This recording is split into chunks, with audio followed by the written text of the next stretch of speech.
নমস্কার বন্ধুরা, আপনাদের সকলকে আমার চ্যানেলে স্বাগতম। আমি শ্রী শুভময় দত্ত ও স্বর্গীয়া শিশুবালা দত্তের লেখা বই থেকে বেশ কদিন যাবৎ পাঠ করছি। তো এখানে আজকে আমি যেটা পাঠ করব তার আগে আমি আমার গুরুদেবের চরণে সশস্ত্র প্রণাম জানিয়ে ও মাতা পিতাকে প্রণাম জানিয়ে আজকের পাঠ শুরু করছি। ঠাকুর বলেছেন, আমি তো যন্ত্র মাত্র, যে যেমন বাজাইবে সে সেই রূপই শব্দ পাইবে। এই কথার ব্যাখ্যায় লেখক কি লিখেছেন আমি পাঠ করছি।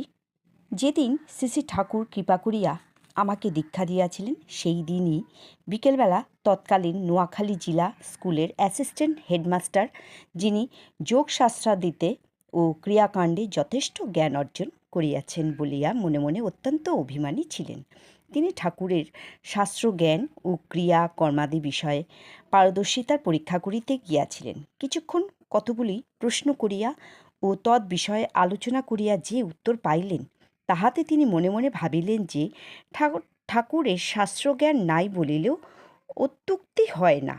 তত্রাচ পরের দিন যাইয়া যোগশাস্ত্র ও ক্রিয়াকর্মাদি সম্পর্কে তাহার কতকগুলি অত্যন্ত কঠিন ও অবদ্ধ বিষয়ে সন্দেহ নিরসনের জন্য জিজ্ঞাসু হইয়া ঠাকুরকে প্রশ্ন করিলে ঠাকুর জলের মতো অতি সহজভাবে সমস্ত বুঝাইয়া দিলেন।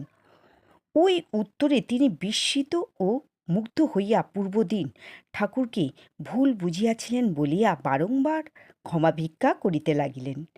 ঠাকুর তখন অতি বিনয়ের সহিত বলিলেন, আপনি তো কোনো অপরাধ করেন নাই, আমি তো যন্ত্র মাত্র, যে যেমন বাজাইবে সে সেই রূপই শব্দ পাইবে। এই আলোচনার একটু পরেই আমি তথায় উপস্থিত হইয়াছিলাম। বন্ধুরা, আমি বলতে কিন্তু এখানে লেখকের কথা বলা হচ্ছে। তো আমি পর থেকে পাঠ করছি। এই ঘটনার 5 থেকে 7 দিন পরেই ওই ভদ্রলোকটির সঙ্গে বিকালবেলা নদীর পাড়ে বেড়াইবার সময় আমার সঙ্গে দেখা হইল। তিনি বলিলেন, আহা, কত বড় একজন মহাপুরুষ নোয়াখালী হইতে চলিয়া গেলেন, কিন্তু নোয়াখালীর লোক তাহাকে চিনিল না। আজকাল লোকালয়ে এইরূপ শক্তিশালী মহাপুরুষ দেখা যায় না। আমি বলিলাম, আপনি কাহার কথা বলিতেছেন? তিনি উত্তরে বলিলেন, বসুদের বাসায় আপনি সেদিন তাহার নিকট বসিয়াছিলেন।